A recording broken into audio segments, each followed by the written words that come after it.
السلام علیکم ورحمۃ اللہ وبرکاتہ۔ آج کا درس جو رمضان مبارک کے آخری روزے کا درس ہے، حسب سابق قرآن کریم کی آخری 3 صورتوں سے متعلق ہوگا، یعنی سورہ اخلاص اور فلق اور ناس۔ لیکن گزشتہ سالوں میں کچھ زیادہ وقت درس کو ملتا رہا اور دعاؤں کے لیے پھر کم وقت رہ جاتا تھا۔ اس دفعہ میں نے سوچا ہے کہ اکثر جو مفسرین کے حوالے ہیں وہ تو میں پڑھ ہی چکا ہوں، تو ان کو دہرانے کی ضرورت نہیں ہے۔ مختصر معنی جو آیات کے پڑھنے کے بعد میرے ذہن میں آئیں اس وقت وہ میں کر دوں گا، اور باقی پھر انشاءاللہ جو دعاؤں کے متعلق درخواستیں کرنی ہیں، توجہ دلانی ہے، اور کچھ عمومی ذمہ داریاں جماعت کی جو اس سال کے لیے خصوصی ہیں۔ نہیں آ رہی؟ کیوں جی؟ یہ جو ہمارے آپ کو آ رہی ہے؟ پھر آ رہی ہے؟ پیچھے جو بیٹھے ہوئے ہیں ان کو آ رہی ہے؟ ہاں اب آ رہی ہے؟ اچھا، میں سمجھا تھا کہ پھر آپ کو آلہ لگوا کے دیا جائے گا، چلو آپ کو نہیں آ رہی۔ اب سب کو آ رہی ہے؟ ٹھیک ہے، شکریہ۔ اعوذ باللہ من الشیطان الرجیم، بسم اللہ الرحمن الرحیم۔ قل هو اللہ احد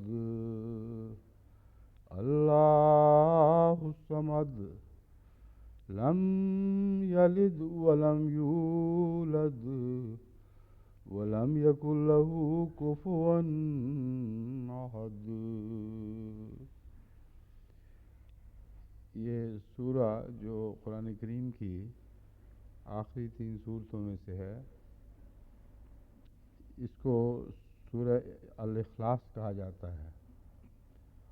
اس وجہ سے کہ جیسی توحید خالص اس صورت میں بیان ہوئی ہے، ویسی نہ صرف کسی اور قرآن کریم کی صورت میں اس طرح بیان ہوتی نظر نہیں آ رہی۔ بیان تو ہوئی ہے لیکن پھیلی ہوئی مختلف آیتوں میں، لیکن چھوٹی صورت میں مسلسل توحید کا ایسا کامل بیان کسی اور صورت میں دکھائی نہیں دیتا۔ اور جہاں تک دیگر مذاہب کا تعلق ہے، ان میں تو اس بیان کا عشر عشیر بھی دکھائی نہیں دیتا کہیں۔ توحید کا بیان تو ہے، مگر جس کامل فصاحت و بلاغت کے ساتھ اور جس ترتیب کے ساتھ مضمون کے ہر گوشے پر نظر ڈالتے ہوئے توحید کے خلاف ہر مضمون کو رد کیا گیا ہے، ویسا اور کسی مذہب میں کسی صورت میں بھی نظر نہیں آئے گا۔ حضرت عبدالعزیز مسیح موعود علیہ السلام نے بارہا اس کا چیلنج دیا اور بار بار دشمنوں کو مخاطب کر کے کہا کہ اس صورت کی مثال تم نہیں لا سکتے، جس طرح توحید خالص اس میں بیان ہوئی ہے اس کا کوئی نشان کہیں نہیں ملتا۔ اس مختصر سے تشریح کے بعد، یعنی اس مختصر تعارف کے بعد، جہاں تک مفسرین کا تعلق ہے، ان کے متعلق میں بارہا پہلے ان کی آراء بیان کر چکا ہوں۔ تفاسیر لفظ احد کی تشریح، صمد کی تشریح اور لم یلد ولم یولد کی حکمت اور کفواً کی تشریح کے گرد گھوم رہی ہیں۔ اور جہاں تک شان نزول کا تعلق ہے، میں اس درس میں بار بار اس مضمون ہی کو رد کر چکا ہوں، اور خصوصاً اس صورت کے تعلق میں اگر ہم شان نزول کی بحثیں کریں گے تو اس کی عظمت اور اس کی جو عالمیت ہے اس کو شدید نقصان پہنچے گا۔ نقصان تو نہیں پہنچ سکتا، مگر ایک ناکام کوشش ضرور ہوگی جو بیکار کوشش ہے۔ اس میں ہرگز کسی شان نزول کی تلاش کی ضرورت نہیں۔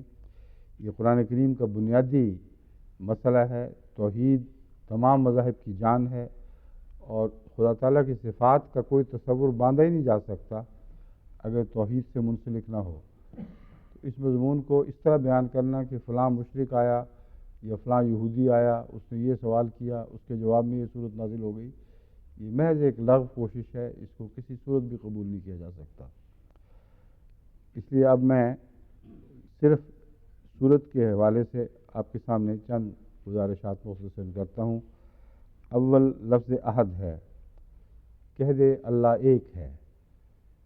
لفظ ایک کے اندر دو قسم کے مضامین پائے جاتے ہیں، ایک بے چارگی ہے اور دوسرا لامتناہی طاقت اور بے مثل ہونا۔ دو ہی صورتوں میں کوئی چیز ایک ہو جاتی ہے۔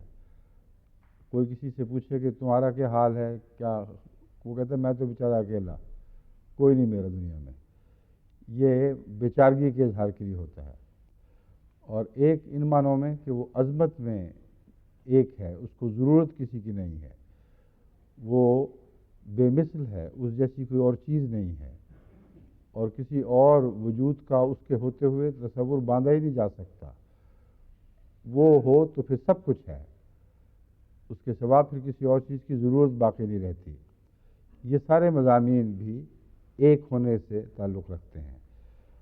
اور قل هو اللہ احد کے بعد اللہ الصمد کی جو دوسری آیت ہے، اس نے ان سارے مضامین کو اکٹھا کر کے لفظ صمد میں بیان فرما دیا، کیونکہ الصمد اس چٹان کو کہتے ہیں جو اتنی بلند ہو اور اتنی پختہ ہو کہ اگر بڑے سے بڑا سیلاب بھی آ جائے، سب کچھ ڈوب جائے، تو وہ چٹان پھر بھی باہر بلند نکلی ہوئی دکھائی دے گی، اور وہ ایک ہی پناہ گاہ ہو ایسے طوفانوں کے وقت، اس کے سوا اور کوئی پناہ گاہ نہ ہو۔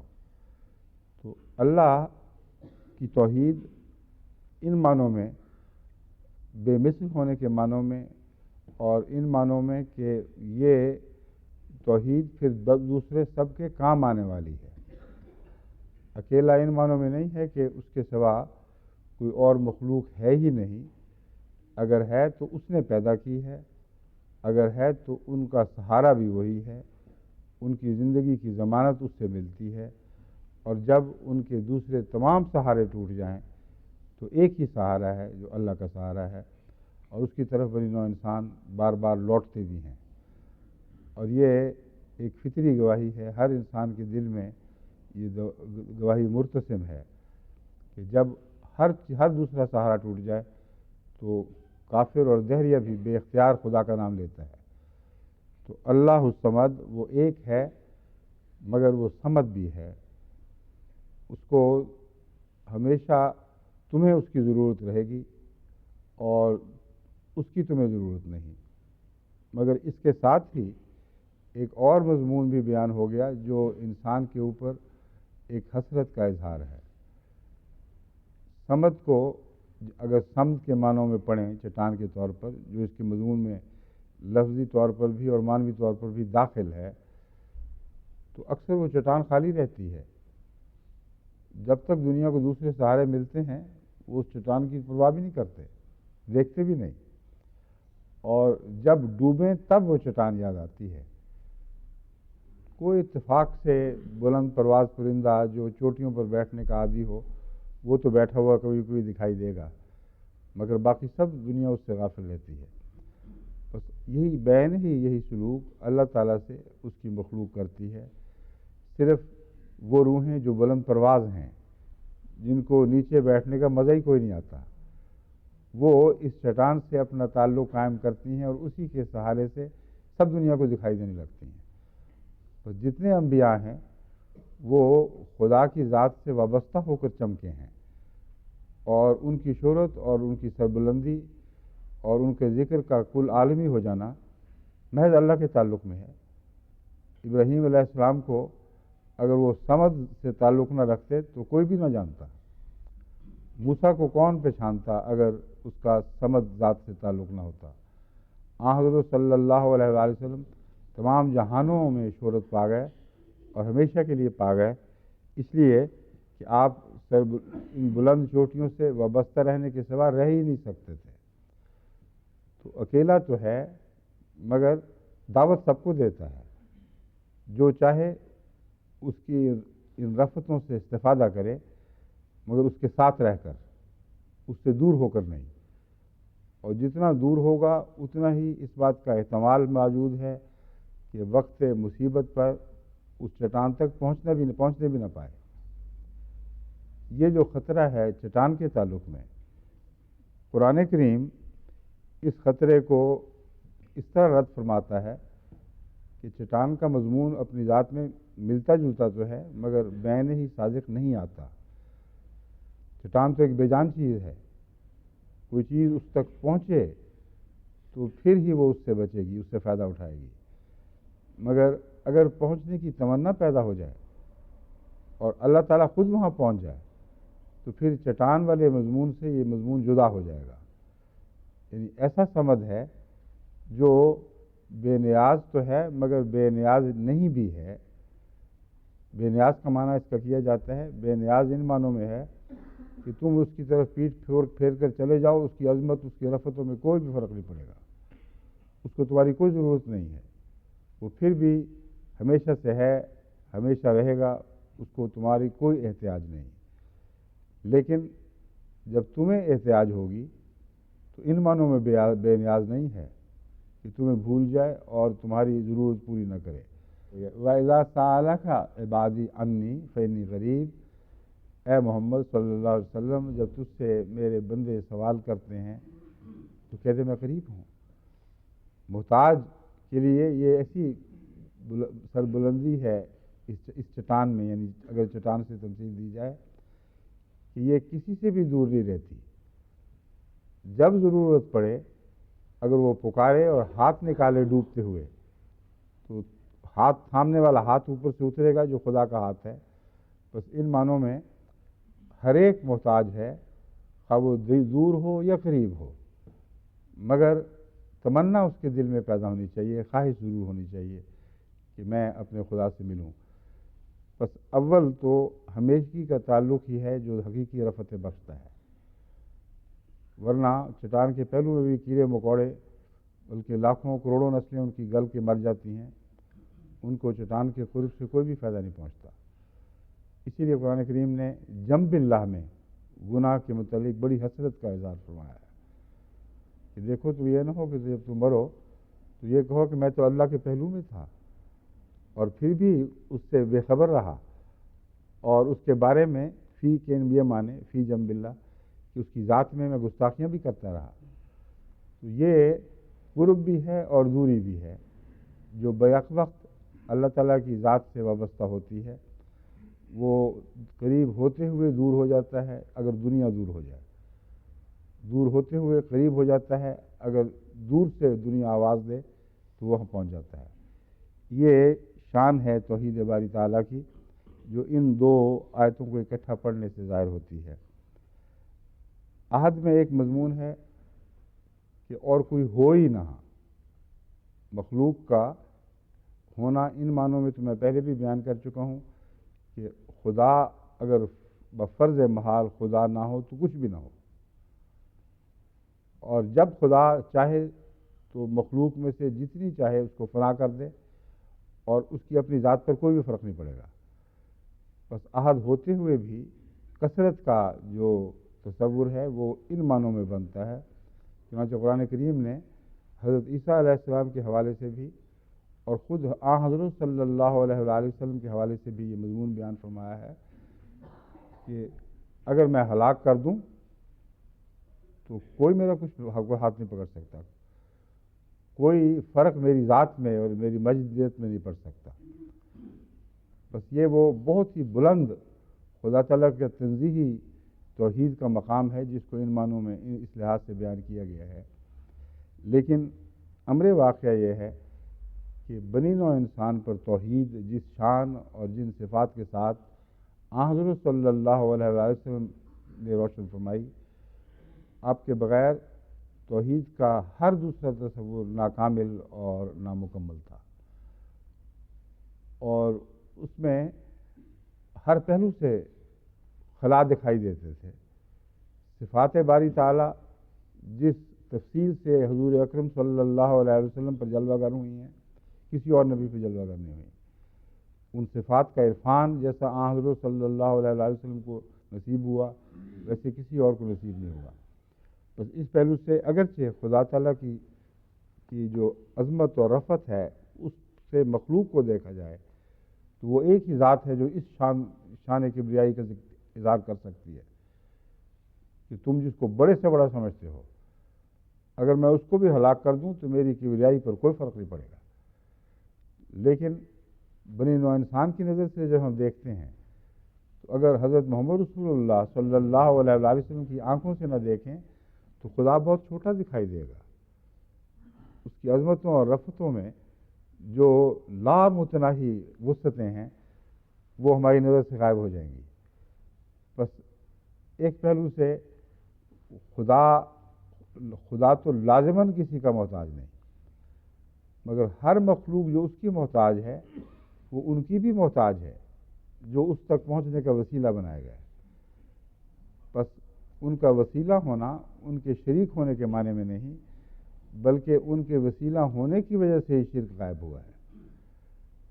وہ ایسا وسیلہ بنے اپنی ذات کو بیچ میں سے نکال دیا اور تمام تر بڑائی اللہ ہی کی اور جو عظمتیں آپ ان وسیلوں سے وابستہ ہوئیں جب ان کا اظہار ہوا تو ان کو رد فرما دیا گیا۔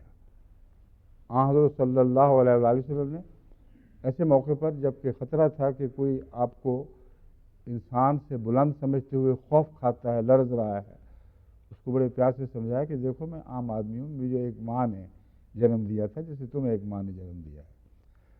حضرت صلی اللہ علیہ وآلہ وسلم کا توحید کی طرف رہنمائی کرتے کرتے خود بیچ میں سے غائب ہو جانا، یہاں تک کہ کوئی وجود بھی باقی نہ دکھائی دے، یہ وہ معنی ہے جس کو قرآن کریم حضرت صلی اللہ علیہ وآلہ وسلم کے تعلق میں بیان فرماتا ہے، قل ان صلاتی و نسکی و محیای و مماتی للہ رب العالمین، پھر ما رمیت اذ رمیت ولکن اللہ رمی، یعنی آپ نے توحید کی طرف انگلیاں اٹھائیں اور اس شان سے اٹھائیں اور اس شفاف وجود کے اندر سے وہ خدا کی توحید دکھائی دی ہے کہ وہ شفاف وجود بیچ میں سے گویا غائب ہی ہو گیا ہے۔ بس ان معنوں میں بھی توحید کامل ہی رہتی ہے اور انبیاء بیچ میں وسیلہ ہونے کے باوجود حائل نہیں ہوتے، اور اگر وہ حائل ہوں تو پھر وہ نبی نہیں ہوں گے۔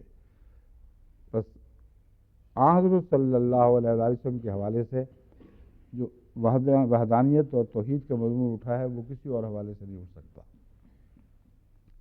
پھر قرآن کریم نے اس کی جس طرح حفاظت فرمائی ہے، دنیا کی کسی کتاب نے توحید کی ایسی حفاظت نہیں فرمائی اور اس کثرت سے توحید کا ذکر اور اس کی جو ذمہ داریاں ہم پر عائد ہوتی ہیں وہ بیان نہیں کی۔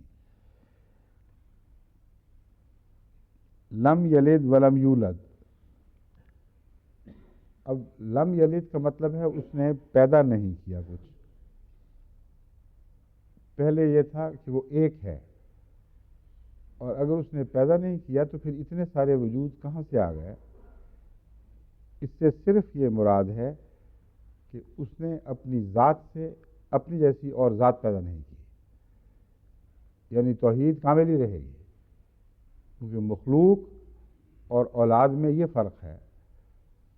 مخلوق جو بھی خالق کے رنگ رکھتی ہے وہ ایک مہر کی طرح رکھتی ہے مگر برابری کے معنوں میں نہیں رکھتی، اور مخلوق میں لازم نہیں ہے کہ خالق کی تمام صفات جلوہ گر ہوں یا دکھائی دیں، اس کے نشان ملنے کافی ہیں۔ خالق مخلوق میں اپنے جیسے پیدا نہیں کرتا۔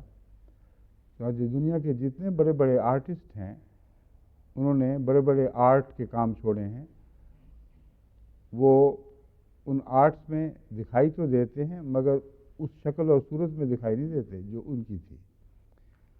نہ ان کے آرٹ میں وہ دماغ ہے، نہ ان کے آرٹ میں دیکھنے کی وہ صلاحیت ہے، نہ سننے کی صلاحیت ہے، نہ وہ اعلیٰ تخلیقی مزاج ہے جس سے وہ آرٹ پیدا ہوا۔ بس یہ فرق ہے تخلیق اور پیدائش میں۔ پیدائش میں اس جیسا وجود ابھر آتا ہے، اگر پیدا کرنے والا دیکھتا ہے تو جو پیدا ہوا ہے وہ بھی دیکھتا ہے، پیدا کرنے والا سنتا ہے تو جو پیدا ہوا ہے وہ بھی سنتا ہے۔ وہ صاحب فہم ہے تو جو پیدا ہوئے وہ بھی صاحب فہم ہے، مگر تخلیق میں ان معنوں میں وہ مماثلت نہیں ہوا کرتی۔ لیکن اگر کوئی خالق اتنا درجہ کمال کا خالق ہو کہ وہ آنکھوں والا، دیکھنے والا، سوچنے والا پیدا کر سکتا ہے، تو پھر بھی وہ اس جیسا نہیں ہوگا اور دو نمایاں فرق ہوگا۔ چنانچہ خدا تعالیٰ نے جو زندگی پیدا کی ہے، اس زندگی کے ڈیزائن سے پتہ چلتا ہے کہ پیدا کرنے میں اس جیسا ہونا داخل ہی نہیں ہے، اس اسکیم میں ہی داخل نہیں ہے، کیونکہ انسان پہنچا ہے ایک لمبے پیدائش کے دور سے گزرتا ہوا انسان کے مقام تک، اور ہر قدم جو اس سے پہلا تھا وہ یلد بھی تھا اور یولد بھی تھا، اس نے پیدا بھی کیا اور وہ پیدا ہوا بھی۔ تو اللہ تعالیٰ نے جب اپنا تعارف فرمایا تو یہ کہا لم یلد ولم یولد، بس میری وہ مخلوق جو بظاہر سوچتی بھی ہے، دیکھتی بھی ہے، سنتی بھی ہے، وہ کسی قیمت، کسی پہلو سے بھی مجھ جیسی نہیں، کیونکہ ان میں سے تو ہر ایک پیدا ہوا ہے، اور جو پیدا کرتا ہے وہ پیدا ہوا بھی ہے اور کرتا بھی ہے، اور جب وہ پیدا نہیں کرتا تو وہ ناقص ہو جاتا ہے۔ لیکن میری شان کمال پیدا نہ کرنے میں ہے، اور مخلوق اگر پیدا نہ کر سکے تو وہ ناقص کہلاتی ہے۔ یہ بہت ہی نمایاں فرق ہے خالق اور مخلوق میں، اگر مخلوق ذی شعور بھی ہو۔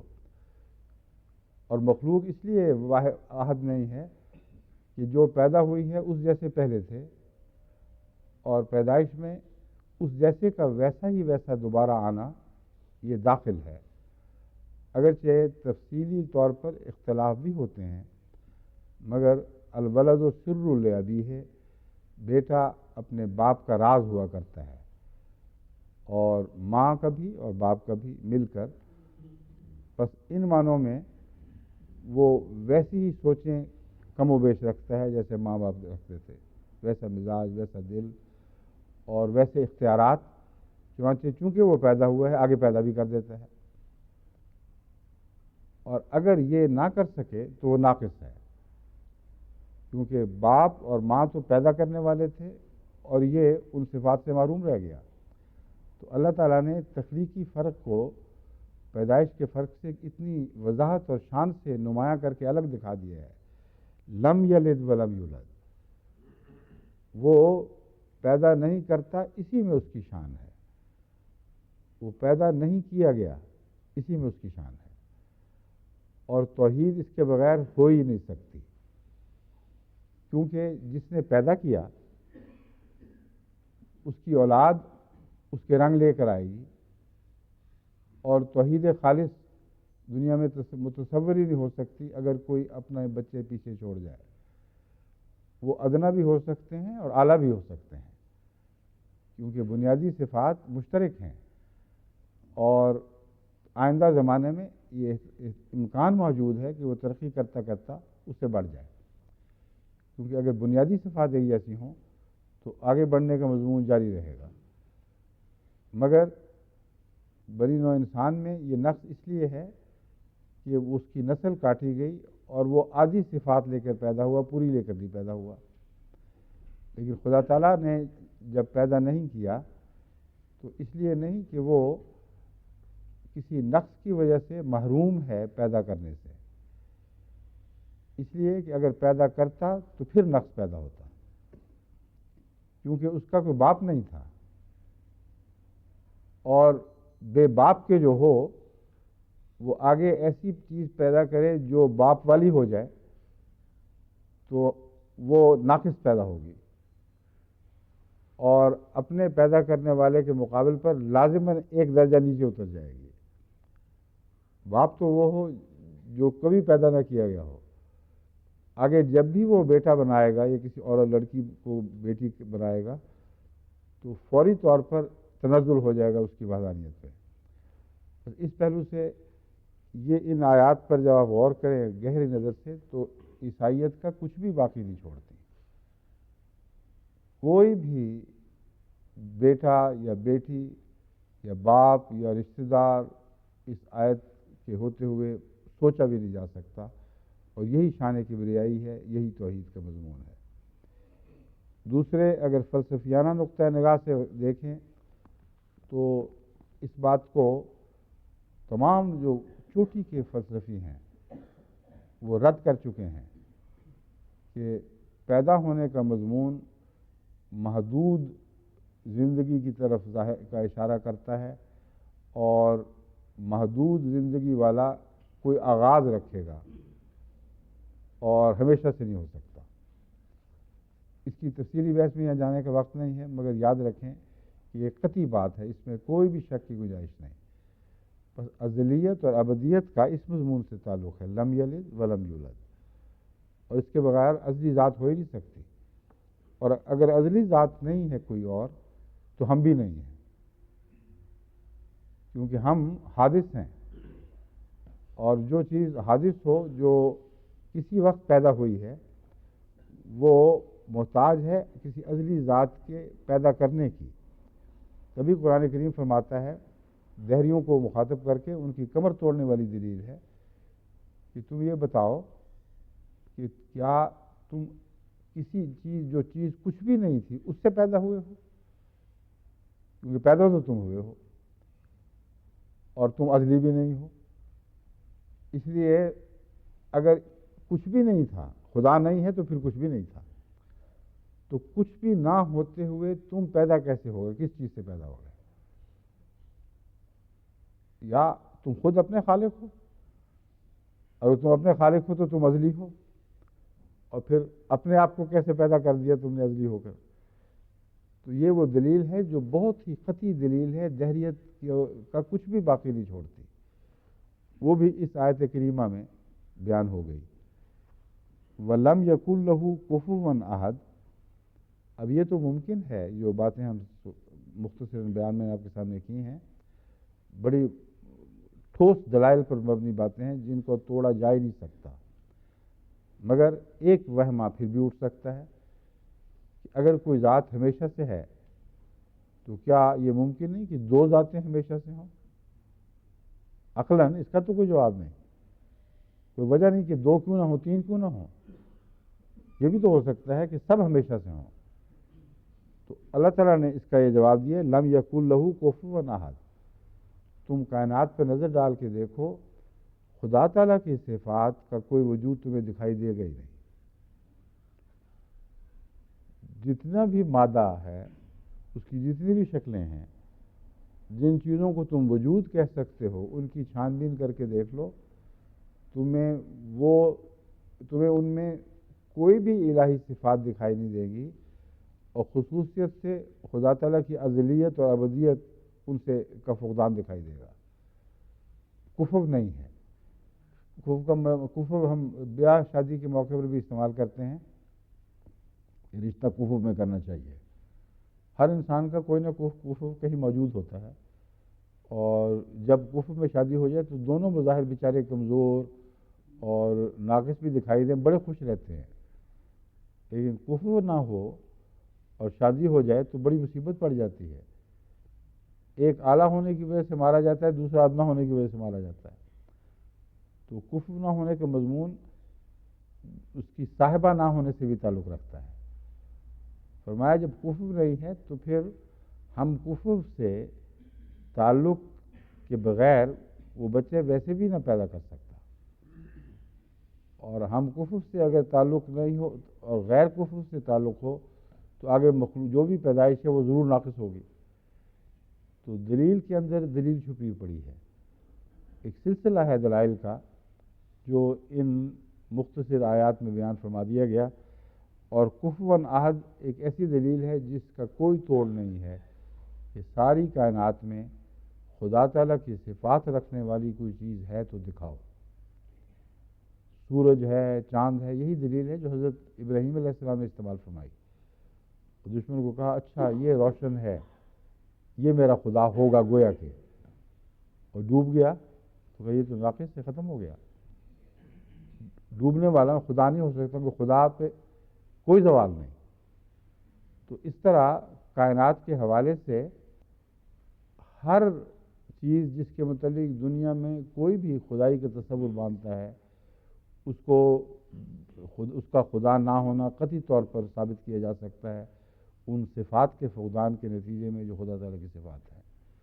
بس یہ وہ صورت ہے جس کو سورہ اخلاص کہتے ہیں، اور اس صورت کا ایک مفہوم یہ بیان کیا جاتا ہے اخلاص کا کہ اس سے بہتر توحید خالص اور کہیں بیان نہیں ہوئی، اور دوسرا میرے نزدیک الاخلاص نام رکھنے میں حکمت یہ ہے کہ خدا تعالیٰ کے لیے مخلص اللہ الدین اگر تم نے بننا ہے تو اس صورت کے بغیر تم مخلص اللہ الدین نہیں بن سکتے۔ ہر قسم کے غیر اللہ کی نفی اس صورت میں اس کامل طور پر کی گئی ہے کہ اس کے مضامین کو غور کرنے کے بعد اپنے دل پر اپنے وجود پر جاری کرنے کے بغیر تمہاری کوئی عبادت بھی مخلصین اللہ الدین نہیں ہو سکتی، خالص اللہ کے لیے نہیں ہو سکتی، کیونکہ جہاں بھی اس مضمون کے سمجھنے میں کوئی سکون واقع ہوگا وہاں تمہاری عبادت میں بھی کوئی غیر اللہ شریک بن جائے گا۔ تو اخلاص کا اس کا نام اخلاص رکھنا ہمیں یہ دعوت دے رہا ہے کہ اس صورت کو پہ غور کرتے ہوئے عبادت کا آغاز کرو، تو رفتہ رفتہ تمہاری عبادت خالص ہوتی چلی جائے گی، یہاں تک کہ اس صورت کے تمام مضامین تمہارے رگ و ریشہ میں دوڑنے لگیں اور تمہارے وجود کا حصہ بن جائیں۔ آگے ہے سورہ الفلق۔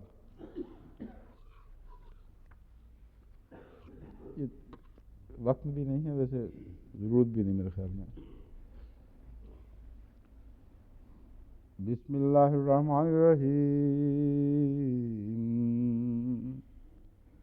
بسم اللہ الرحمن الرحیم، قل اعوذ برب الفلق من شر ما خلق ومن شر غاسق اذا وقب ومن شر النفاثات في العقد ومن شر حاسد اذا حسد۔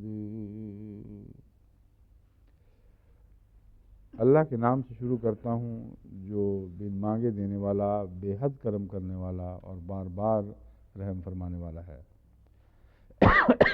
قل، تو کہہ دے، اعوذ برب الفلق، میں رب فلق کی پناہ میں آتا ہوں۔ اب قل هو اللہ احد کے بعد یہ قل ہے جو تخلیق سے تعلق رکھنے والا قل ہے۔ پہلا قل جو ہے وہ خالصتاً اللہ کے ذکر پر مبنی قل ہے، اور غیر اللہ کی ہر نوع کی اس سے کلیت نفی ہو جاتی ہے۔ جب نفی ہو جاتی ہے تو پھر انسان وجود کیسے پکڑے گا، یہ اس کے طریق سکھائے گئے ہیں کہ جب وہ ایک ہی ہے اور ہے ہی کوئی نہیں، تو یاد رکھو، پہلی بات تو یہ یاد رکھنے کی ضرورت ہے کہ رب الفلق ہے وہ مخلوقات کا رب ہے، اور تمہیں بحیثیت مخلوق اس سے تعلق قائم کرنا ہوگا، کوئی ہمسری کا تعلق اس سے قائم ہو ہی نہیں سکتا۔ تو اپنی عبدیت کی نگرانی کرو، جب تک تم عبد ہو تمہارا خالق سے تعلق ہوگا، جب تم عبد نہیں رہو گے تو تعلق ٹوٹ جائے گا اور اس کی پناہ سے نکل جاؤ گے۔ تو پہلا اقرار ہے قل اعوذ برب الفلق، میں ہر قسم کی چیزیں پیدا کرنے والے رب کی پناہ میں آتا ہوں۔ مجھے بھی اس نے پیدا فرمایا، اور چونکہ وہ احد ہے اس لیے ہر دوسری چیز جو ہمیں دکھائی دیتی ہے وہ بھی پیدا ہوئی ہے، کیونکہ اگر وہ پیدا ہوئی نہیں تو وہ اللہ احد نہیں رہا۔ تو احدیت کا طبی تقاضا تھا کہ یہ مضمون شروع ہو جائے کہ ہر دوسری چیز مخلوق، اور ان مخلوقات میں سے ایک مخلوق وہ بندہ ہے جو یہ اعلان کر رہا ہے۔ اب وہ اتنی مخلوقات میں گھرا ہوا کیوں شر سے پناہ نہ مانگے؟ کیونکہ اگر وہ کامل ہوتی سب ان معنوں میں کہ خدا کی طرح رحم کرنے والی، رحیم و کریم اور ربوبیت کی تمام صفات سے متمتع، تو پھر وہ بھی ایک قسم کی خدا ہی بن جاتی، اور ایک رب نہیں بے شمار رب پیدا ہو جاتے۔ مگر ربوبیت کا کچھ نہ کچھ حصہ سب کو ملا، رحم کا کچھ نہ کچھ حصہ سب کو ملا، مگر اس کے باوجود وہ شر سے خالی نہیں ہے، اور کوئی نہ کوئی شر بھی ساتھ لگا ہوا ہے۔ یہ ایسا ہی ہے جیسے شہد کی مکھی کو شفا عطا ہوئی ہے اور ساتھ ڈنگ بھی ملا ہوا ہے جو خطرناک زہر ہے، تو ایک کنارے پہ شفا ہے اور ایک کنارے پہ زہر بھی ہے۔ تو ہر مخلوق کوئی نہ کوئی عیب اپنے اندر ایسا ضرور رکھتی ہے جو تخلیق کے ساتھ لازم ہے اور وابستہ ہے۔ اگر وہ ہر عیب سے پاک ہو جائے تو احد ہو جائے گی، اور پھر احد کا جو دعویٰ تھا وہ باطل ہو جائے گا۔ اس لیے فوری طور پر دو باتوں کا اقرار سمجھایا گیا ہے۔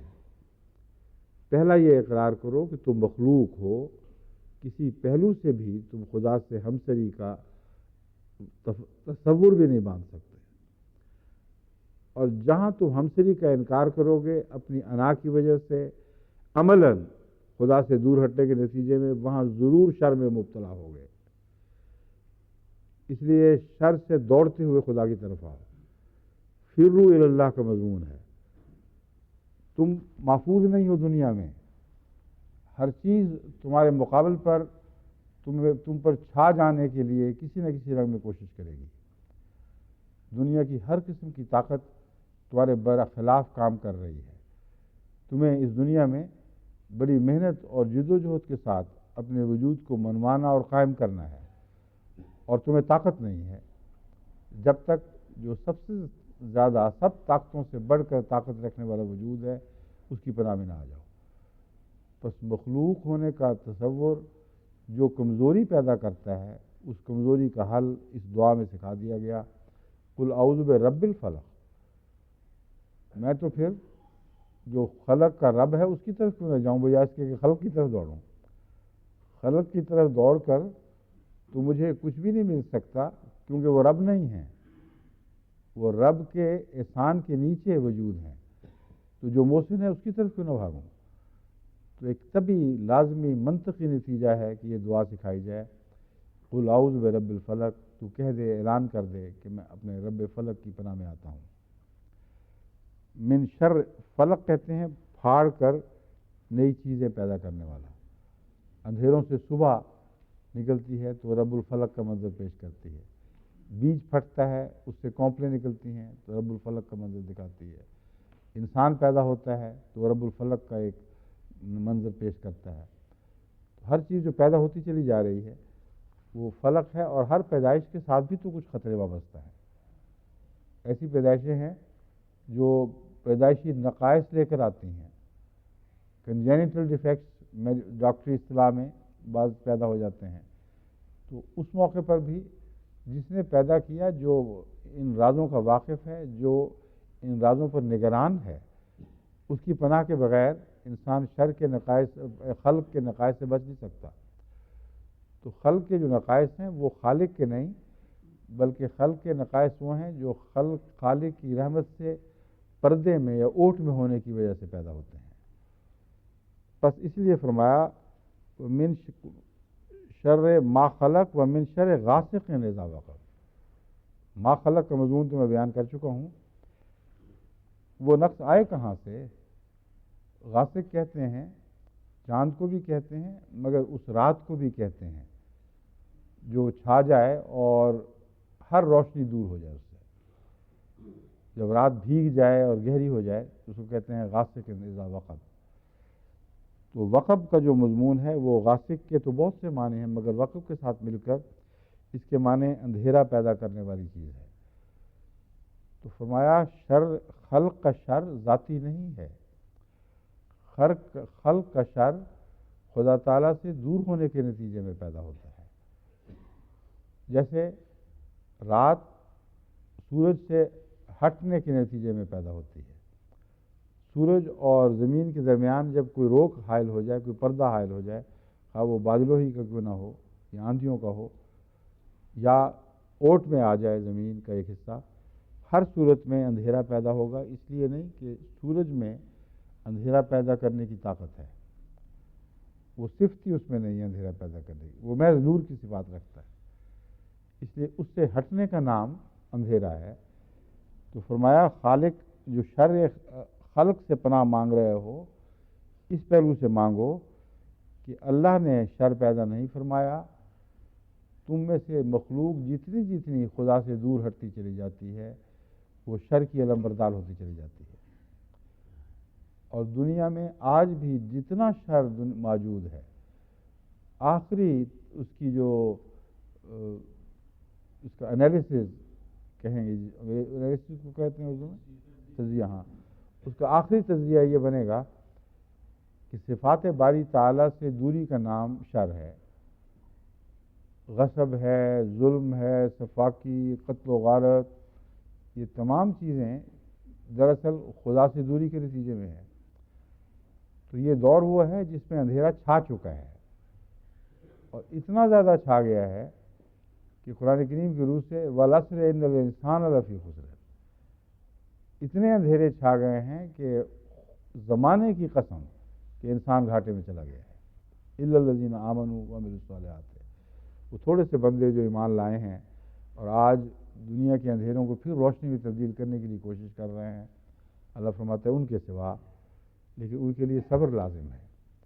وَتَوَاصَوْا بِالْحَقِّ وَتَوَاصَوْا بِالصَّبْرِ، وہ حق یعنی نور کو دوبارہ دنیا میں پھیلانا چاہتے ہیں تو صبر کے ساتھ ایسا کرنا ہوگا، اور صبر کے ساتھ ان کوششوں پہ قائم رہنا ہوگا۔ اور یہ جو دعا ہے اعوذ والی دعا، یہ بتا رہی ہے کہ کوئی انسانی کوشش کامیاب ہو ہی نہیں سکتی جب تک خدا کی پناہ میں، اس کے سہارے سے، اس کی مدد سے نہ ہو۔ اور یہ معنی سورہ الاخلاص عصر کے اندر موجود ہیں، یہ وہ نقص نہیں ہے وہاں سے ہٹ کر میں نے کسی اور جگہ سے ڈھونڈی یہ بات۔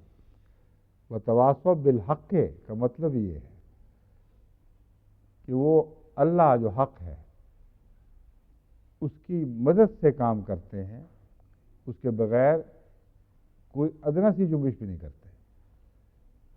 بس وہ جو حق پھیلانے کی کوشش کر رہا ہے وہ حق ذات کے سہارے کر رہا ہے، ہر لمحہ حق سے مدد لیتے ہوئے حق پھیلانے کی کوشش کرتے ہیں۔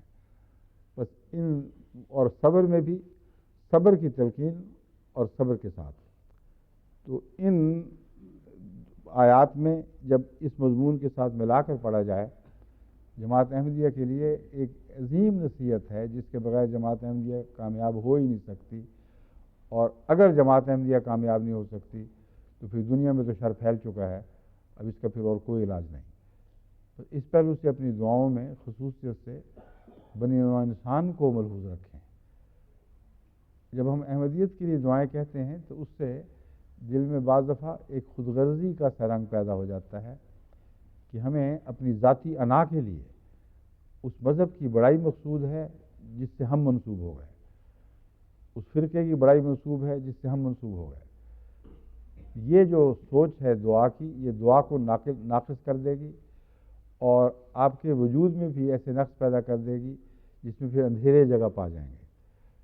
اور دعا آپ یہ مانگتے ہیں من شر غاسق اذا وقب، ہر اندھیرا پیدا کرنے والے کے شر سے میں پناہ میں آتا ہوں۔ تو اس لیے لازم ہے کہ اس اندھیرے سے بھی اپنے آپ کو بچائیں۔ بنی نوع انسان کے لیے اس لیے آپ نے کوشش کرنی ہے کہ آپ نہیں کریں گے تو پھر نہیں ہوگی، اس لیے کہ توحید کا اب آپ ہی مظہر ہیں، اس لیے کہ حق کی نمائندگی اب صرف آپ ہی کر رہے ہیں۔ اگر آپ نہیں کر رہے تو پھر جس زمانے کی قسم خدا نے کھائی ہے کہ انسان گھاٹے میں ہے، اس زمانے کی تقدیر کیسے بدلے گی؟ بس یہ ایک لازمی قطعی بات ہے، اتنی کامل یقین کے ساتھ بات ہے کہ مجھے ادنا سے بھی تردد کبھی اس یقین میں نہیں ہوا کہ اللہ تعالیٰ کے فضل و رحم کے ساتھ آج جماعت احمدیہ ہے جو تمام بنی نوع انسان کی زندگی کی ضامن ہے۔ اگر ہم مر گئے تو دنیا مر چکی ہے، اگر ہم زندہ رہے اور اپنی ذات کے لیے زندہ رہے تب بھی دنیا کو ہم سے کوئی فائدہ نہیں پہنچے گا۔ ہمیں لازماً دنیا کو زندہ کرنے کے لیے زندہ رہنا ہے، اور یہ دعاؤں کے بغیر ممکن نہیں، کیونکہ بالحق کا وہ معنی جو میں نے بیان کیا یہاں بھی بیان ہوا ہے، من شر غاسق اذا وقب، اے خالق ہم تیری پناہ مانگتے ہیں ان بدبخت مخلوق کے شر سے، اس بدبخت مخلوق کے شر سے جو تجھ سے اوجھل ہو گئی ہے، اور تجھ سے اوجھل ہونے کے نتیجے میں اندھیرے چھا گئے ہیں، اور اندھیروں کے نتیجے میں ہر طرف شر ہی شر پھیل گیا ہے۔ تمام بلائیں جو اندھیروں سے وابستہ ہوتی ہیں وہ آج ہمیں دکھائی دے رہی ہیں، وابستہ ہو چکی ہیں دنیا سے۔ پھر فرماتا ہے وَمِن شَرِّ حاسد وَمِن شَرِّ النفاثات فی العقد، اور جب بھی ظلمات پھیلتی ہیں، اندھیرے پھیلتے ہیں، تو ایک نہایت ہی خبیث صورت بدی اور شر کی یہ پیدا ہوتی ہے کہ بھائیوں کو بھائیوں سے جدا کیا جاتا ہے، قوموں کو قوموں سے پھاڑا جاتا ہے، صلہ رحمی کے خلاف قطع رحمی کی تعلیم شروع ہو جاتی ہے، اور ہر انسان دوسرے سے الگ کر دیا جاتا ہے۔ یہ جو ظلم ہے یہ بھی آج پھیلا ہوا ہے، اور یہ خود غرضی کے نتیجے میں بالارادہ نہیں بلکہ بلا ارادہ بھی ہوتا ہے۔ جتنی دنیا میں بڑی قومیں ہیں، جب یہ حکومت کرتی ہیں غریب ملکوں پر تو شر کی خاطر نہیں کرتی، بلکہ اپنے تسلط کو برقرار رکھنے کے لیے لازماً قوموں کو پھاڑتی ہیں۔ بس نیت خواہ کچھ بھی ہو، وہ لوگ جو خود غرض ہو چکے ہوں وہ اپنی بقا کے لیے بھی لازماً پھاڑیں گے، اور یہ وہ جو مضمون ہے جو ایک لازمی حصہ ہے، اس کو تبدیل نہیں کیا جا سکتا۔ ڈیوائڈ اینڈ رول جو سادہ سی بات دکھائی دیتی ہے، یہ ایسی ہے کہ جب وہ عمل کر رہی ہوتی ہے تو ان لوگوں کو جن پر عمل کر رہی ہوتی ہے ان کو دکھائی نہیں دے رہی ہوتی۔ ہر ڈیوائڈ ہونے والا سمجھ رہا ہے کہ میرے حق میں ڈویژن ہو رہی ہے، اور یہ سوچ اندھیروں کی سوچ ہے۔ بس ڈیوائڈ کرنے والے بھی اندھیروں کے بچے ہیں، اور ڈیوائڈ ہونے والے بھی اندھیروں کے بچے ہیں، اور یہ وہ خطرناک صورت ہے جس سے پناہ کی دعا سکھائی گئی، من شر النفاثات فی العقد، ہر اس بدوقت پھونکے مارنے والے کی پھونکوں سے ہمیں بچا، جو گرہوں میں پھونکے مارتی، یعنی ان کو توڑ کر الگ الگ کر دیتی ہیں، آگ لگا دیتی ہیں لوگ قوموں کے درمیان۔ تو اس کے سارے تفصیلی معنی یہاں بیان کرنے کی ضرورت نہیں، اتنا ہی آج کافی سمجھیں۔ اور پھر دعاؤں کی قبولیت کا اعلان اس اگلی آیت میں ہے، تم اگر پناہ مانگو گے خالق کی مخلوق کے شر سے، اس شر سے جو خالق سے دوری کے نتیجے میں پیدا ہوا، اگر تم پناہ مانگو گے ہر اس طاقتور دشمن سے جو پھاڑنے کی طاقت رکھتا ہے اور تعلقات کو بگاڑتا ہے، تو ہم تمہیں کامیابی کی خوشخبری دیتے ہیں، کیونکہ وَمِن شَرِّ حاسد اذا حسد کی دعا سکھا دی گئی۔ اے اللہ اب ہمیں حسد کرنے والوں کے حسد سے بھی بچا کر، کیونکہ یہ منازل طے کر آئے ہیں تو ایسا قابل رشک وجود بن گئے ہیں کہ لازماً لوگ حسد کریں گے، اور یہ صورت جماعت احمدیہ کے تعلق میں 100% ظاہر ہو چکی ہے، ایک عالمی نشان بن گئی ہے۔ آپ کے خلاف جو دشمن ہے محض حسد کی وجہ سے دشمن ہے۔ جن عقائد کو بد سمجھتے ہیں ان عقائد سے بدتر عقائد کے متعلق جانتے ہیں، اعلان کر چکے ہیں، لکھ چکے ہیں کہ دوسروں میں موجود ہیں، احمدیوں میں موجود نہیں، اور اس کے باوجود ان میں زندگی کے نشانات نہیں ہیں، کوئی زندہ رہنے کی علامتیں نہیں ہیں، اس سے حسد نہیں پیدا ہوتا۔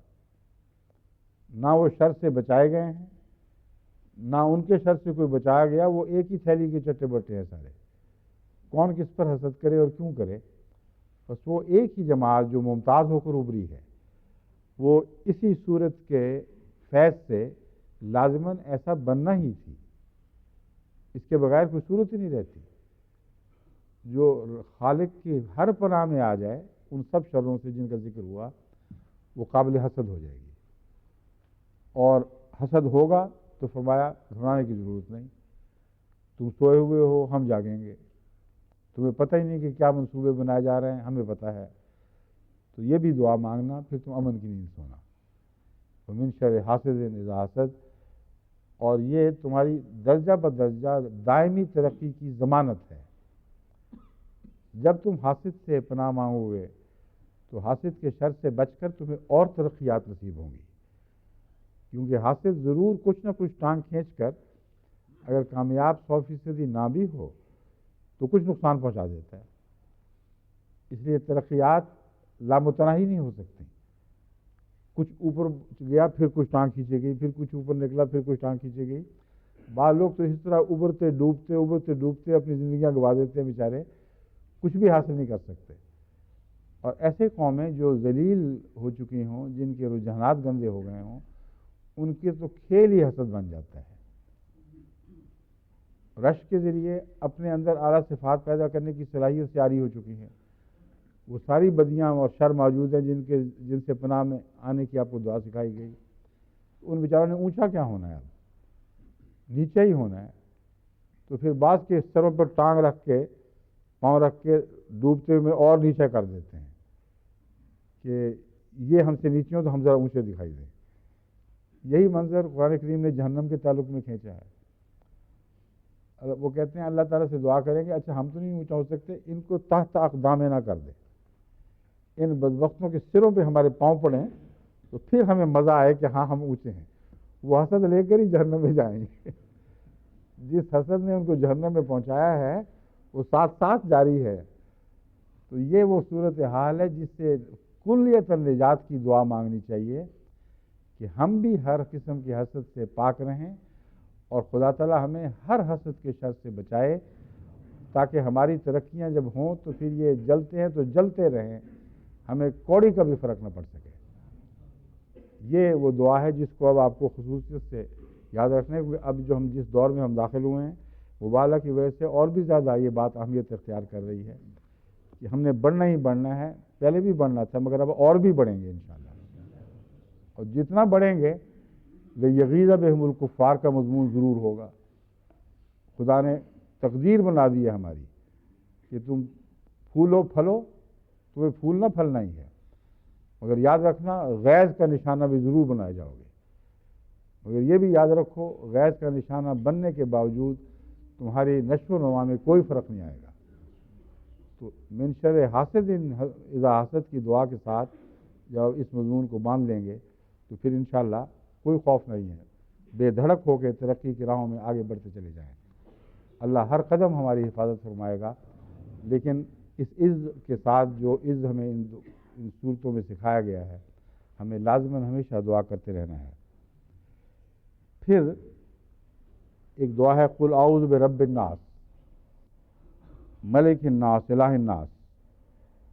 اس میں دراصل ایک وعدہ بھی ہے جو پہلے کبھی بیان نہیں کیا گیا، کہ یہ جو حسد کا مضمون ہے یہ غلبے سے تعلق رکھتا ہے، اور آن حضرت صلی اللہ علیہ وآلہ وسلم کو الناس کا رسول بنا کے بھیجا ہے۔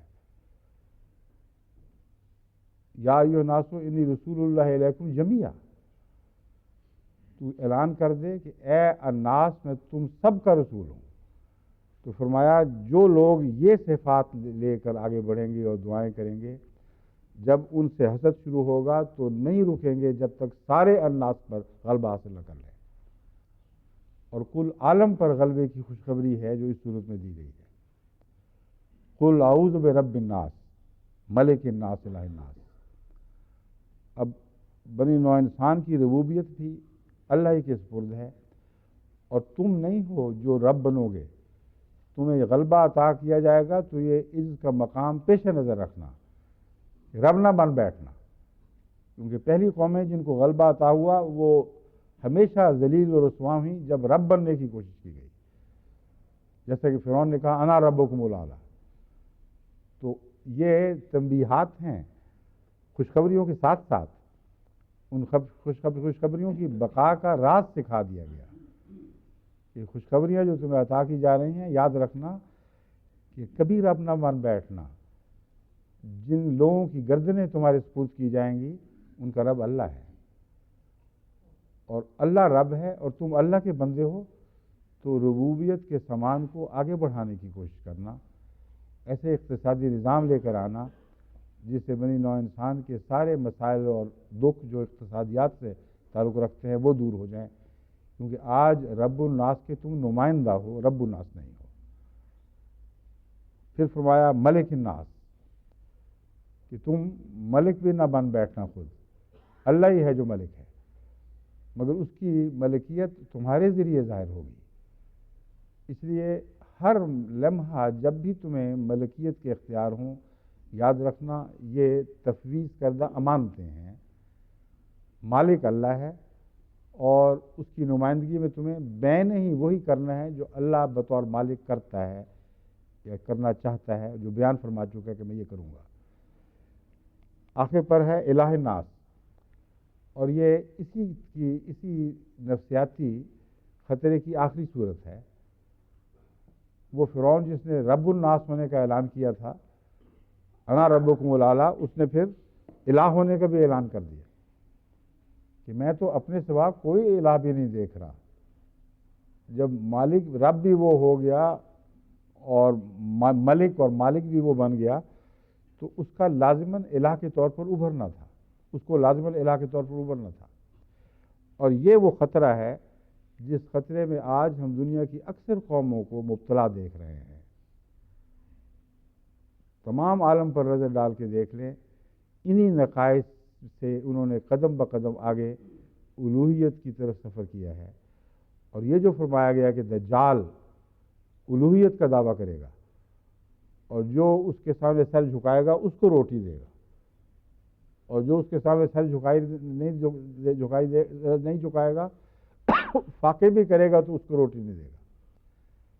یہ جو الوہیت کا خطرہ تھا، یہ ایک طبعی فطری خطرہ ہے جو سارے عالم میں اسی طرح دکھائی دیتا ہے۔ جب قومیں رب الناس بن جائیں، جب قومیں ملک الناس بن جائیں، تو لازماً اپنی عبادت کرواتی ہیں، اور ان کی چوکھٹ پر سر جو نہیں رکھتا اس کی کوئی بھی مناجات نہیں قبول کرتی جب تک کلیتاً اس کو اپنا نہ لیں۔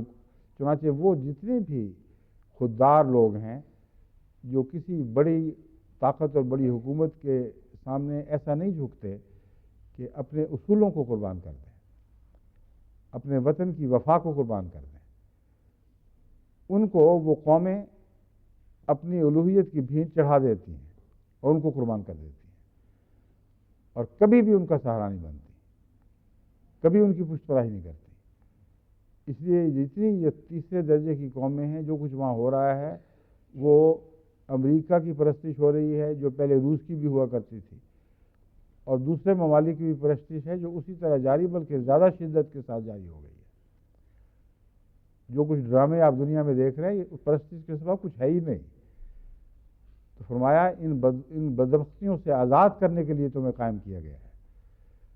تم جو سفر توحید سورہ اخلاص سے کرتے ہوئے، سورہ فلق سے گزرتے ہوئے اس مقام تک سفر کرتے ہوئے جا پہنچے کہ دنیا نے تم سے حسد شروع کر دیا، تو حسد کے خطرات بھی ہیں، خطرات تو ہیں ہی، مگر ظاہری نقصان سے جب تم بچا دیے جاؤ گے تو تمہیں عظمتیں اتنی مل جائیں گی کہ تمہیں اندرونی خطرہ پیدا کر دے گی تمہارے لیے۔ تم رب الناس بننے کی جہالت میں بھی مبتلا ہو جاؤ گے، تم ملک الناس بننے کی جہالت میں بھی مبتلا ہو جاؤ گے، اور زبان سے کہو یا نہ کہو تمہیں پرستش کروانے کا مزہ آئے گا، اور جو پرستش نہیں کرے گا تم اسے رد کر دو گے۔ یہ خطرے ہیں جو سب سے آخری خطرے، جو تمہاری آخری ہلاکت کا موجب بنیں گے، اور یہی وجہ ہے جو سورہ الناس کو آخر پر رکھا گیا، کیونکہ یہ جو قرآن حضرت صلی اللہ علیہ وآلہ وسلم نے قرآن کی تفاسیر ہی میں مگر احادیث میں تفصیل سے آخری زمانے میں انسان کی ہلاکت کی خبریں دی ہیں، وہ یہ انسان ہے۔ جب تمام بنی نوع انسان ربوبیت، ملکیت اور الوہیت کے اختیار سنبھال بیٹھیں گے، تب ان کی صف لپیٹ دی جائے گی۔ پھر احدیت کا مضمون ایک نئی شان سے ظاہر ہوگا، پھر ایک ہی خدا رہ جائے گا اور سارے جھوٹے خداؤں کی صف لپیٹ دی جائے گی۔ یہ شر الناس ہیں جن کو رسول اللہ صلی اللہ علیہ وسلم نے فرمایا شر الناس۔ تو جس شر سے پناہ مانگی جا رہی تھی، اس لفظ سے شر کو یاد کریں تو اس حدیث کا مفہوم سمجھ آ جاتا ہے۔ یہ سارے وہ شر ہیں، اگر تم نے پناہ نہ مانگی اور مقبول نہ ہوئی تمہاری دعا، تو یہ شر ہر انسانی اعلیٰ صفت کو کھا جائیں گے اور ہلاک کر دیں گے، اور ایسا انسان جو بالآخر وہاں پہنچ گیا ہے کہ جہاں مالک، رب، مالک اور الہ بن بیٹھا ہے، سوائے اس کے کہ اس کو ہلاک کر دیا جائے اور کوئی راہ نہیں بچے گی۔ تو یہ آخری بد انجام سے بچنے کے لیے ایک عظیم دعا ہے جو پہلی دعاؤں سے تعلق رکھتی ہے۔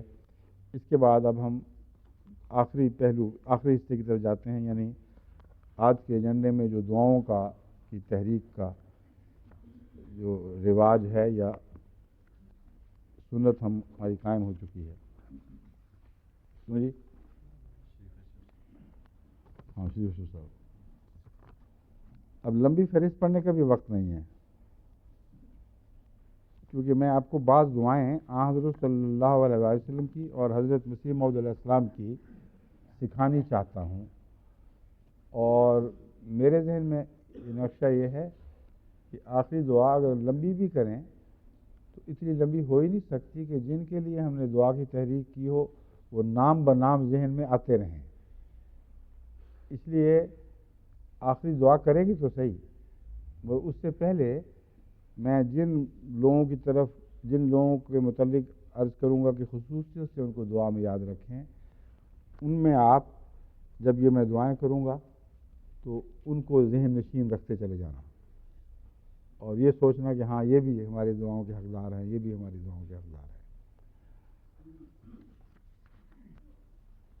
ایک تو میں اس سلسلے میں تحریک جدید کی ان قربانی کرنے والوں کے لیے دعا کی تحریک کرتا ہوں جن کی 44 ممالک سے اطلاع ملی ہے کہ ان 44 ممالک میں اللہ تعالیٰ کے فضل اور احسان کے ساتھ 43,772 افراد وہ ہیں جو مکمل طور پر اپنے وعدے پورے کر چکے ہیں اور سال باقی ہے۔ تو ان کے لیے بھی دعا کریں، اللہ تعالیٰ ان کی قربانیوں کو قبول کر کے دنیا میں بھی حسنات عطا فرمائے اور آخرت میں بھی، اور باقی سب کو بھی اپنے فیض کے ساتھ فیض فرماتے ہوئے ان کی توفیق بڑھائے، مالی وسعتیں بھی بڑھائے اور دل کی وسعتیں بھی بڑھائے۔ اور دوسرے سارے چندہ دینے والوں کے لیے بھی یہی تحریک ہے۔ اب تو خدا تعالیٰ کے فضل سے چندے کا جو جماعت احمدیہ کو ایک چسکا پڑ چکا ہے، وہ تو ایسا ہے کہ جیسے بلی نے اپنی زبان چاٹ لی تھی اور خون کا مزہ لے کر وہ رکی نہیں جب تک ساری زبان ختم نہ ہو گئی، اس نے تو جہالت میں چاٹی تھی۔ مگر جماعت احمدیہ میں اب وہ مخلص دیکھ رہا ہوں جن کو پتہ ہو کہ ہماری زبان چاٹی جائے گی، جانتے ہوں کہ یہ زبان ہے، اب وہ مزہ ایسا پڑ چکا ہے کہ باز نہیں آ سکتے۔ ناممکن ہے کہ وہ چندوں کے مزے سے اب رک سکیں، لیکن یہ بھی میں یقین دلاتا ہوں کہ یہ بلی کی زبان والی بات نہیں ہے، آپ کو خدا زبانیں عطا کرنے والا ہے۔ ایک زبان چاٹی جائے گی تو 10 زبانیں عطا کی جائیں گی۔ اس لیے جرأت کے ساتھ کامل توکل کرتے ہوئے اپنی قربانیوں کے میدان نئے سے نئے میدان فتح کرتے ہوئے آگے بڑھیں، اور اللہ لازماً وسعتیں بڑھائے گا، جو میں دیکھ رہا ہوں صاف دکھائی دے رہی ہیں۔ بس اب وہ جو دعاؤں کی فہرست ہے مختصر میں وہ پڑھ کے سنا دیتا ہوں۔ سب سے پہلے تو یہ دعا جو بہت ہی عظیم دعا ہے اور جو درود پر ختم ہوتی ہے، جو حضرت مسیح علیہ السلام کو الہاماً سکھایا گیا۔ سبحان اللہ و بحمدہ، سبحان اللہ العظیم، اللہ پاک ہے ہر عیب، ہر کمزوری، ہر نقص سے، و بحمدہ، اور ہر نقص کی جگہ ایک متبادل غالب ایسی صفت رکھتا ہے جو کامل حمد ہے، یا کامل حمد کا تقاضا کرتی ہے کہ اس کے نتیجے میں اس کی حمد کے گیت گائے جائیں۔ تو سبحان اللہ و بحمدہ، پاک ہے اللہ جو اپنی صفات حسنہ کے ساتھ اپنی پاکی میں ایک نئی شان پیدا کر رہا ہے۔ سبحان اللہ العظیم، پاک ہے اللہ جو عظیم ہے۔ یہی تو عظمت ہے کہ انسان بدیوں سے پاک ہی نہ ہو بلکہ ایسی خوبیوں کا حامل ہو جائے کہ جو ہر خلا کے مقابل پر ایک وجود کا حسن عطا کرنے والی ہوں۔ بس خدا جو فرماتا ہے کہ ہر جگہ ہے، کوئی خلا نہیں، اس سے مراد ایک یہ بھی ہے کہ اس کی حمد ساری کائنات میں کسی ایک جگہ بھی آپ کو دکھائی نہیں دے گی جہاں خدا کی حمد کے دلائل نہ ہوں، اس کے ثبوت نہ ہوں، اس کے مشاہدات نہ ہوں۔ اللہم صلی علی محمد و آل محمد، جس محمد رسول اللہ صلی اللہ علیہ وسلم نے ہمیں یہ خدا دکھایا، بڑی احسان نہ فراموشی ہوگی اگر رسول اللہ صلی اللہ علیہ وسلم کو دعاؤں میں یاد رکھے. نسل بعد نسل ساری انسانیت حضرت محمد رسول اللہ کے لیے دعائیں کرتی رہے تو اس احسان کا بدلہ نہیں اتارا جا سکتا. سبحان اللہ و بحمدہ، سبحان اللہ العظیم. اللہم صلی علی محمد و آل محمد. جب اس حوالے سے محمد رسول اللہ کے حوالے سے جب آل کی دعائیں مانگیں گے تو پھر آل کو وہ دعائیں ماں کے دودھ کی طرح لگیں گی. اگر اس حوالے کے بغیر مانگیں گے تو بیکار دعا ہے. بس یہ دعا کریں کہ اے اللہ محمد رسول اللہ کی آل کو وہ سب کچھ عطا فرما جو محمد مصطفیٰ تیرے حضور جس کے حقدار ٹھہرے ہیں، جنہوں نے بنی نوع انسان کو زندہ کر دیا، جنہوں نے تیری توحید کو ہمیشہ کے لیے بنی انسان نافذ فرما دیا اس شان سے کہ شرک کا کوئی اشتباہ بھی اس میں باقی نہیں چھوڑا، اپنا وجود مٹا دیا تاکہ تیرا وجود رہے. اس شان کے رسول کے لیے ہم ہمیشہ بھی دعائیں مانگیں تو کم ہوں گی. اے خدا اب محمد رسول اللہ پر اور آپ کی آل پر ہمیشہ درود بھیجتا رہے. عالم اسلام کی ترقی کا میں ذکر کر چکا ہوں، مگر بنی نوع انسان کی بقا کا سوال ہے اب اس وقت. اس لیے چونکہ بقا اسلام سے وابستہ ہو چکی ہے اور اسلام احمدیت سے وابستہ ہو چکا ہے، اس لیے ان تینوں دعاؤں کو اکٹھا کریں اس مضمون کے ساتھ. یہ لازم مضمون ہے، ایک چیز کو نام لیں یا دوسری کا ہے حقیقت ایک ہی بات. دجال کے فتنے کے شر سے بچنے کے لیے دعا، کیونکہ جتنے فتن کا جتنے فتنوں کا ذکر ان صورتوں میں گزرا ہے جو آپ کے سامنے تلاوت کی ہیں، ان فتنوں کا خلاصہ اور ان فتنوں کا ماحصل دجال کی صورت میں دنیا میں ظاہر ہوا ہے. اور حضرت صلی اللہ علیہ وآلہ وسلم نے اس کثرت سے دجال سے ڈرایا ہے اور فرمایا کہ کوئی نبی ایسا نہیں گزرا جو دجال سے نہ ڈراتا آیا ہو. تو یہ وہ دور ہے جو دجالیت کا دور ہے، جس کی وجہ سے شر اتنا پھیل گیا کہ انسان گھاٹے میں چلا گیا. اتنا بڑا کام ہے جو ہمیں کرنا ہے، اور دجالیت کے فتنے سے بچنے کے لیے خصوصیت سے ہمیں دعائیں کرنی ہوں گی، کیونکہ فتنہ ہمارے ارد گرد پھرتا رہتا ہے. آپ کو پتہ بھی نہیں لگتا کہ جب بھی جماعت احمدیہ کہیں ترقی کرتی ہے تو وہ قومیں جو دجالیت کا مظہر ہیں وہ لازماً تعاقب کرتی ہیں اور نقصان پہنچانے کی کوشش کرتی ہیں، اور کبھی جاہل مسلمانوں کو علماء کو پیچھے ڈال دیتی ہے، کبھی کوئی اور راستے ڈھونڈتی ہیں. لیکن ہمہ وقت اس بات پر وہ مستعد ہیں کہ کسی طرح احمدیت کا نور دنیا سے مٹ جائے. کیونکہ احمدیت اگر وہ مٹا دیں تو ہر اسلام کا نور مٹ جاتا ہے اور کچھ بھی پھر باقی نہیں رہتا، پھر وہ اندھیرا ہی ہے جس کے وہ خدا بنیں گے. مگر ابھی ان کا وقت نہیں آیا. جب وہ ان کا وقت آئے گا تو پھر دنیا کی سب لپیٹی جائے گی. وہ الہ ان سب کو لے کر ڈوبیں گے جو ان کی عبادت کرنے لگیں گے. ابھی وہ وقت نہیں آیا. ابھی ہمارا ساتھ وعدہ ہے، اے محمد مصطفیٰ کے غلاموں، تمہارے ذریعے اظہار الدین ہو کر رہے گا، لازماً تم ہو جو غالب آؤ گے.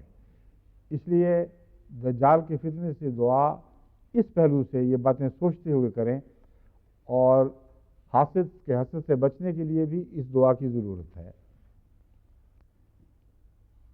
امن عالم کو جتنے خطرات لاحق ہیں وہ سارے میں بیان کر چکا ہوں. یہی باتیں ہیں ساری جو تفسیر قرآن کے دوران آپ کے سامنے رکھے ہیں. اشاعت اسلام کے لیے ہم نے مستعد ہونا ہے، اپنے فرائض ادا کرنے ہیں. واقفین زندگی اور واقفین نو کے لیے دعائیں، اللہ ان کو توفیق عطا فرمائے اپنے تقاضے پورے کرنے کے لیے، اور خالصتاً للہ ان کی زندگیاں وقف ہوں اور دنیا کی میل ان کے اخلاص کو گندہ نہ کر سکے. ان کی ضرورتیں اللہ پوری کرے، اور پوری کرتا ہے. اگر نہیں ہوتی تو پھر اپنے اندر نقص ڈھونڈنا چاہیے. ہماری نیتوں میں کوئی میل اور فساد تو نہیں آ گیا جس کی وجہ سے خدا ہماری ضرورتوں سے غافل ہو گئی. یہ تو ہو ہی نہیں سکتا کہ غافل ہو جائے. جب انسان غافل ہوتا ہے تو پھر خدا اس کو مزہ سکھانے کے لیے یا سمجھانے کی خاطر بعض دفعہ اپنی رحمت کا ہاتھ کھینچ لیا کرتا ہے. تو یہ راز بھی واقفین کو سمجھ لینا چاہیے، اور اسی میں ان کی دنیا اور آخرت کی بھلائی مضمر ہے.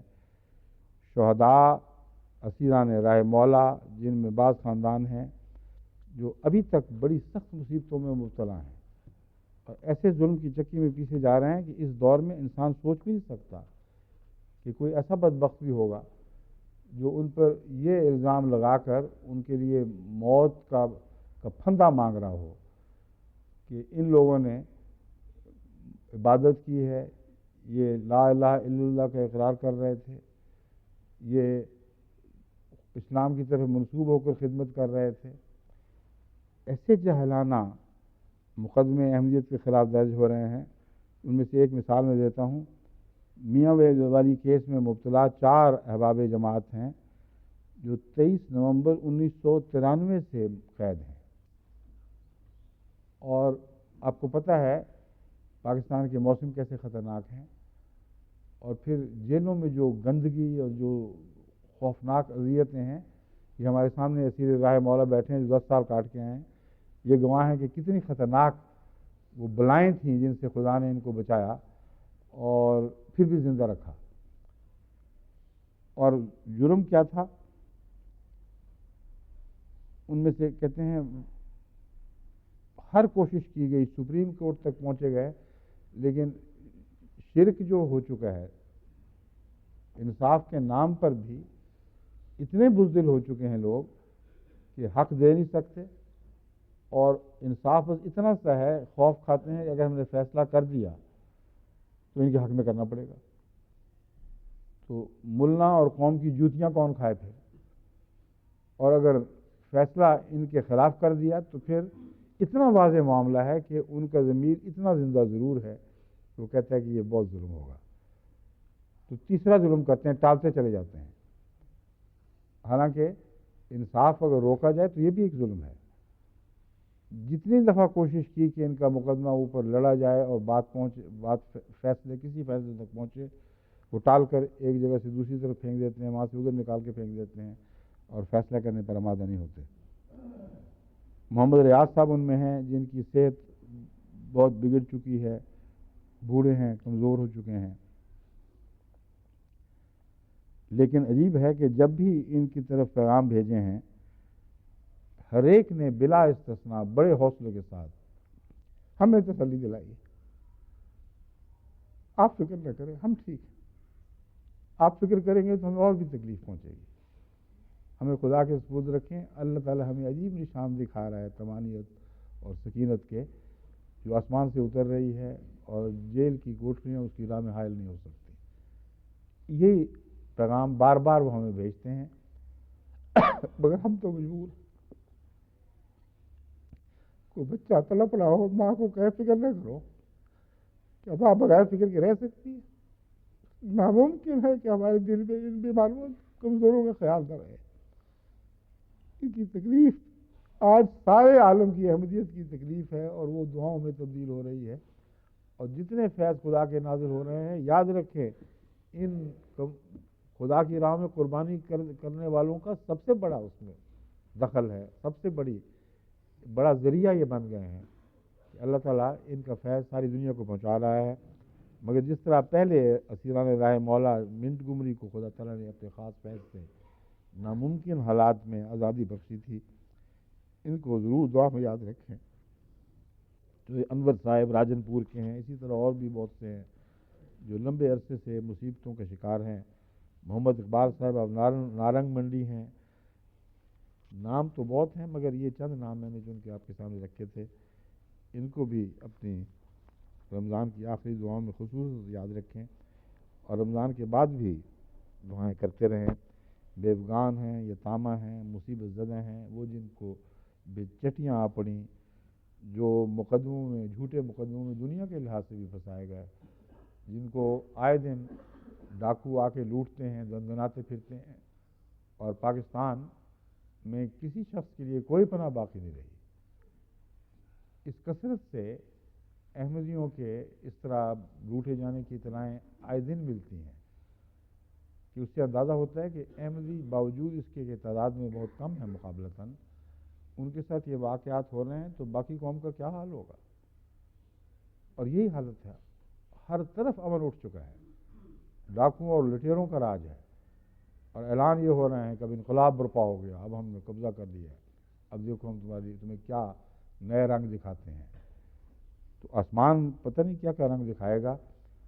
اگر ہماری دعائیں شامل نہ ہوئیں تو آسمان خون کی بارش کرے گا، اور ابھی بھی خون ہی کی بارش برس رہی ہے۔ اس لیے آسمان سے اگر روشنی چاہتے ہیں تو دعائیں کر کے اس حالت کو بدلنے کی کوشش کریں۔ اور دکھ ہیں بیوگی کے، یتم کے دکھ، اور طرح طرح کے دکھوں میں، قرضوں میں مبتلا بیچارے غریب جن کو دو وقت کی روٹی نہیں، کام بھی کوئی نہیں ملتا، سفارش نہیں ہے، رشوت کے لیے پیسے نہیں ہیں۔ صرف پاکستان میں یہ حال نہیں، اور بھی ملکوں میں ہے۔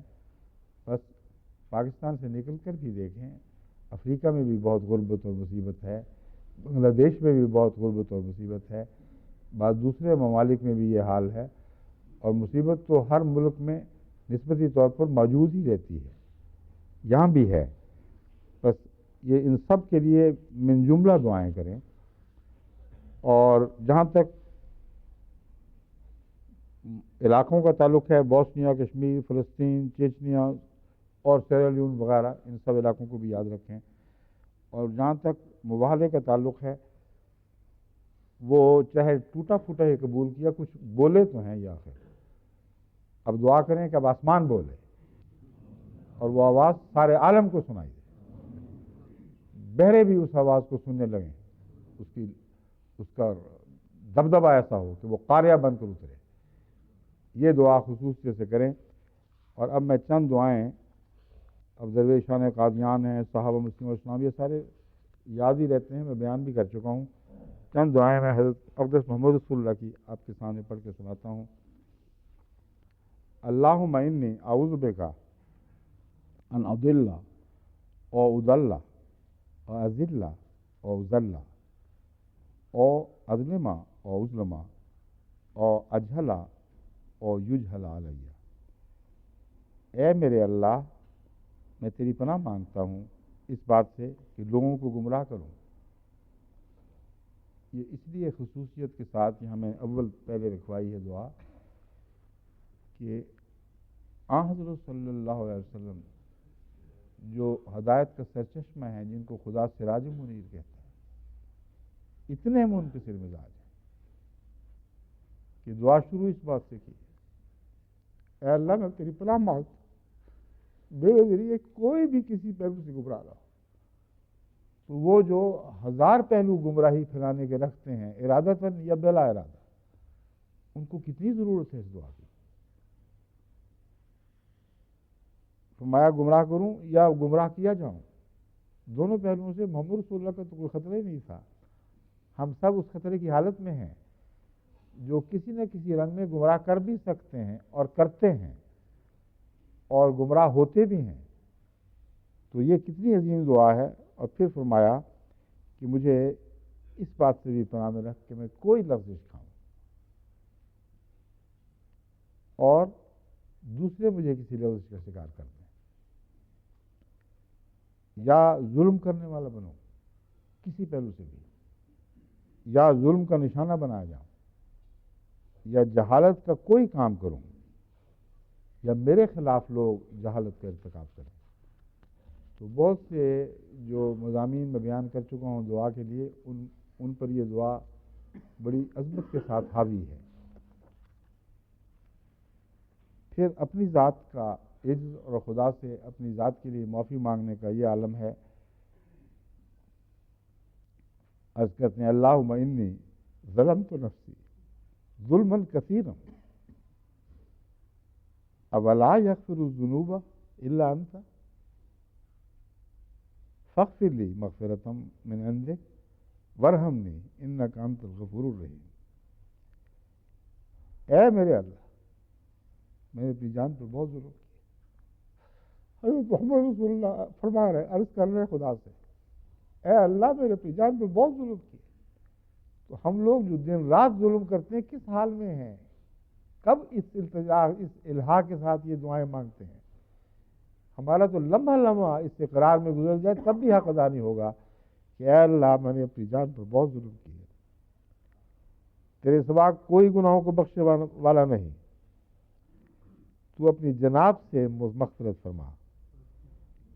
اولا یغفر الذنوب الا انت میں جو سوالیہ رنگ تھا وہ اس ترجمے میں شامل نہیں کیا گیا، ایک عجیب انداز ہے۔ اے میرے اللہ بتا تو صحیح، کوئی اور ہے جو بخش سکے؟ تیرے سوا ہے کون جو بخشش کر سکتا ہے؟ کس چوکھٹ پر جائے، کس کے در کی طرف متوجہ ہو؟ بس تو ہی ہے جو بخشش کر سکتا ہے، بس تو بخشش فرما۔ فاغفر لی مغفرۃ، اے خدا میری مغفرت فرما اور مجھ پر رحم فرما، اور یقیناً تو ہی بخشنے والا اور بار بار رحم فرمانے والا ہے۔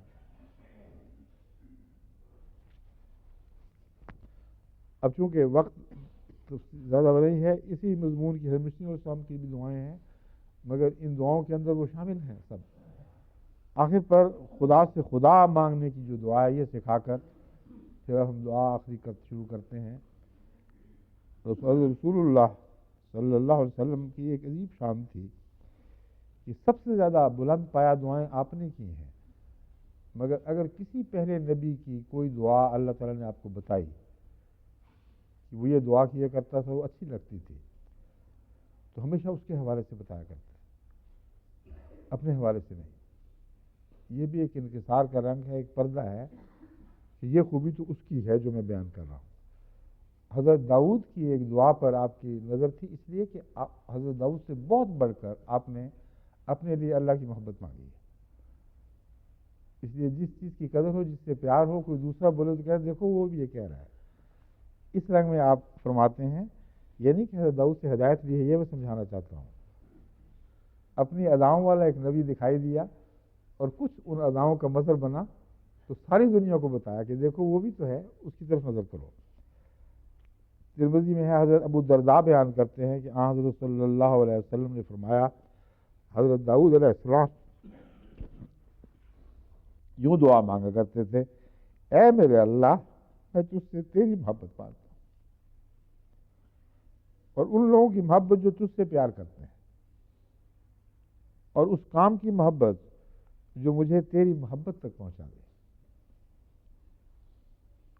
اے میرے خدا ایسا کر کہ تیری محبت مجھے اپنی جان، اپنے اہل و عیال سے بھی زیادہ عزیز ہو جائے، اور اے میرے خدا ایسا کر کہ مجھے تیری محبت ٹھنڈے پانی سے بھی زیادہ اچھی لگے۔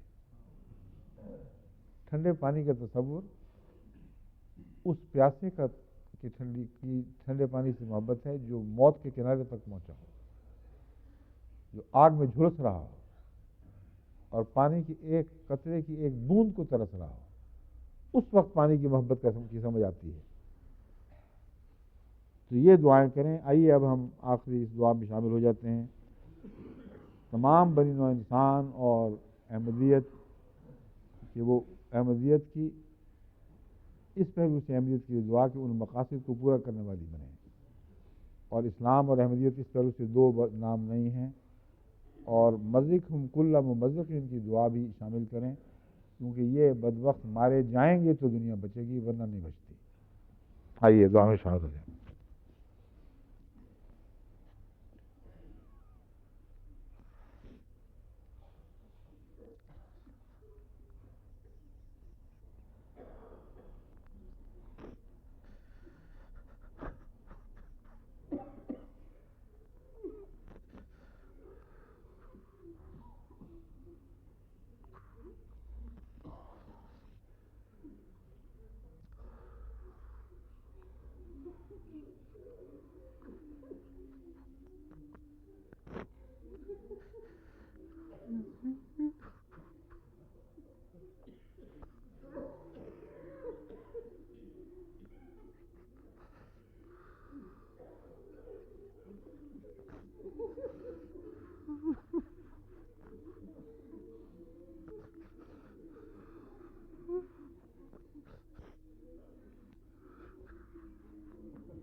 آمین.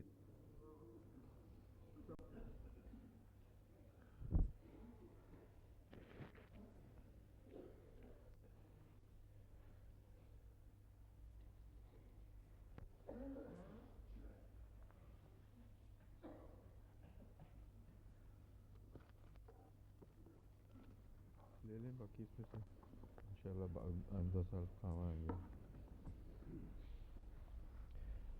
اب سنتیں پڑھنی ہیں, وضو بھی شاید بعضوں نے کرنا ہو, تو وہی 15 منٹ کے اندر اندر واپس آتا ہوں انشاءاللہ.